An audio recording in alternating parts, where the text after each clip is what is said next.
Hi, I'm Preston. Clark. Kayla. Stacy.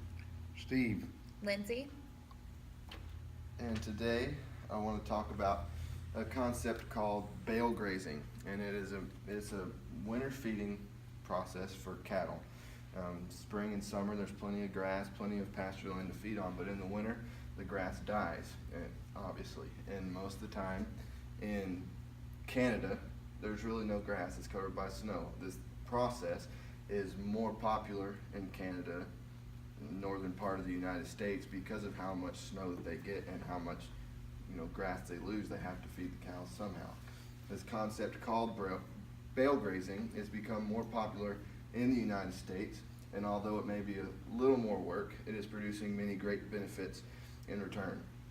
Like I've already mentioned, it's more popular in Canada, but it's coming southward, southeast. It's getting more popular, and a recent study done on the ranch of Fred Thomas in Kentucky, in conjunction with the University of Kentucky, they are doing experiments using this method to see how it's really affecting the soil, the cost involved with feeding through the winter, and they're getting some pretty astounding results. And if you want to look here at this picture, Mom, get this right here.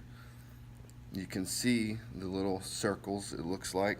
That's where bales have been during the winter. And this is the article that was written about this ranch. If you want to look at it, you can. But what it is that you put out the bales before winter hits. You put your bales out, all of them. You do all your work before winter hits. And you put out systems of hot wires to keep cattle in certain areas of your pasture. They can only get to a few bales at a time.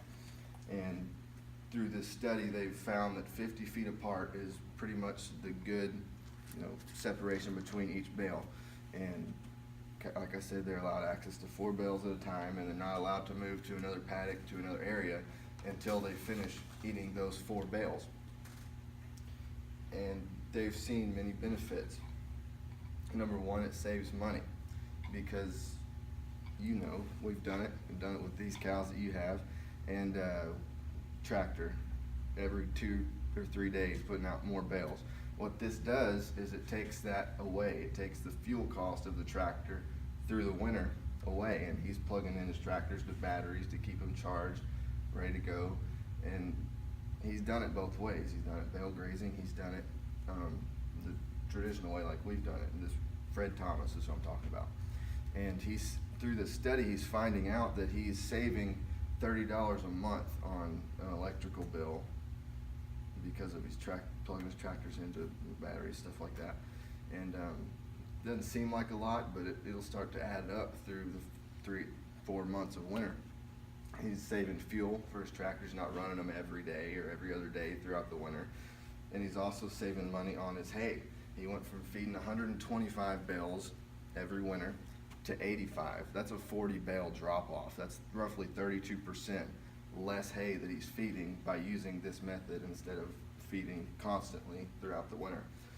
It helps strengthen the soil, the potassium levels. I'm not a scientist. I don't know what this is good for or why this is good, but they said that the potassium levels went from 75 to 200 in the pasture land, and the phosphorus went from 20 to 25. Like I said, I don't understand what good that is, but obviously it's good, or they wouldn't have put it in the magazine. So it works as it's a fertilizer. It helps fertilize the pasture land. So through all the study, through everything that I've read in the magazine and online, it seems that this process is gaining more popularity, like I said, in the United States, and it is producing some pretty great results. 40 bale drop off is a lot of hay, a lot of money saved on $50 or $60 bales of hay. So that's bale grazing, that's the concept, that's the benefits, and hopefully you learned something through this speech. So thank you.